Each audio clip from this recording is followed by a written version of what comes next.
humanities are that linchpin that holds the communities together and holds our society together. It's the way that we collectively understand the world around us, and it's the way that we collectively decide what we want to do into the future.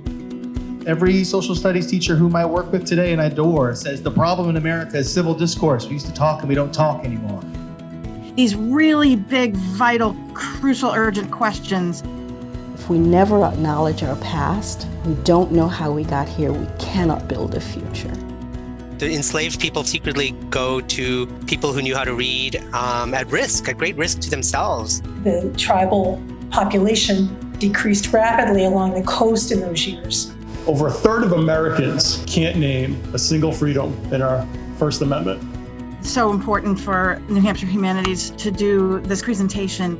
Without them, we face a potential loss of our history and culture in the Granite State. When you think about New Hampshire Humanities and kind of that larger role, we're here to help the people of New Hampshire understand their past, tell their story, and work together to build the future. One of the most important things we can do is bring people together in dialogue. How do people talk to each other, no matter what the problem is and what the question is? New Hampshire Humanities is there to help facilitate those kinds of conversations all across New Hampshire. For years, our school has had a Community Reads program. That program is usually just our town library patrons and our students.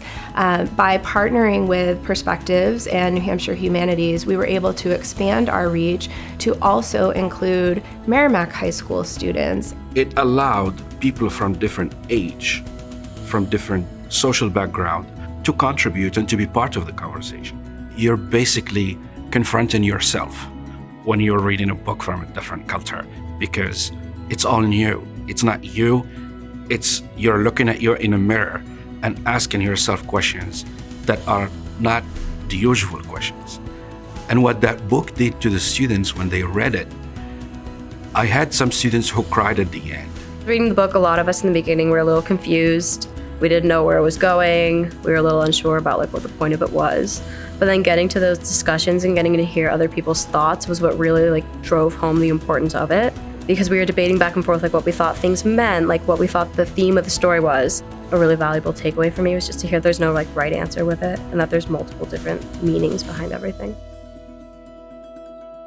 It's hard for people to talk about difficult subjects, but nothing brings people together like talking about literature. It not only gets at some base skills that people really need in the community, but it actually brings them into a community of readers.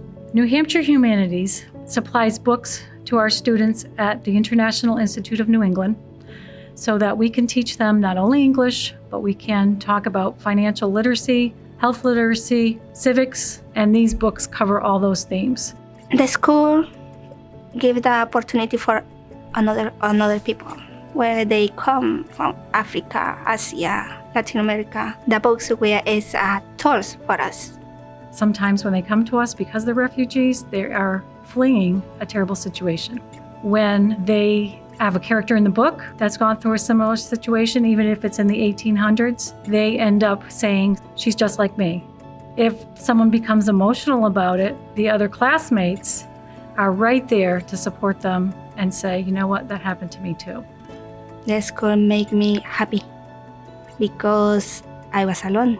Yes, I know my teachers, my classmate. I have a friend, my classmate. So the class for me is my family. New Hampshire Humanities is often right there underneath the surface of what your organizations within a community need. How do you provide a program to a library? How do you provide a program to a museum? How do you provide an opportunity to talk to a community? Those are the kind of programs we create. New Hampshire Humanities is extremely important. They're probably my number one partner when it comes to event programming.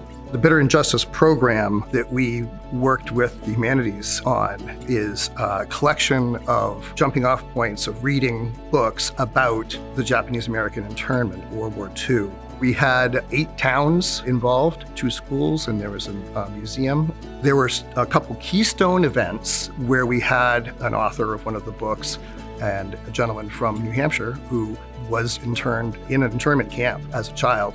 The people who came out, some of them were Japanese descent, and they told us later that they were really pleased that we took this subject on with humanities' help, and they felt welcomed in the community.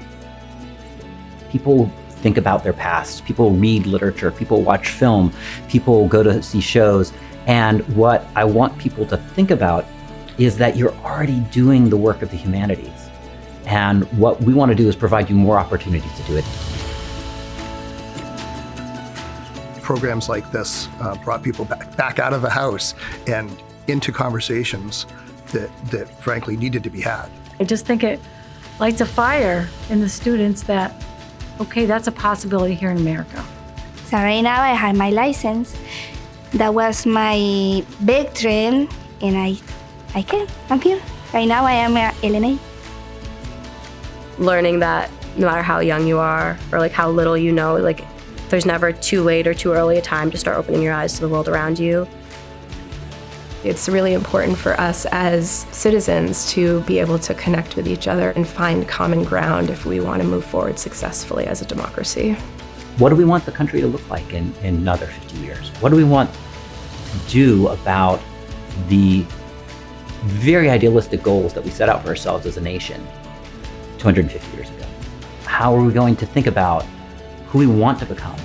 And how do we actually take the steps to enact that, to make that possible? How do we decide who we want to be as a city, as a country, as a state?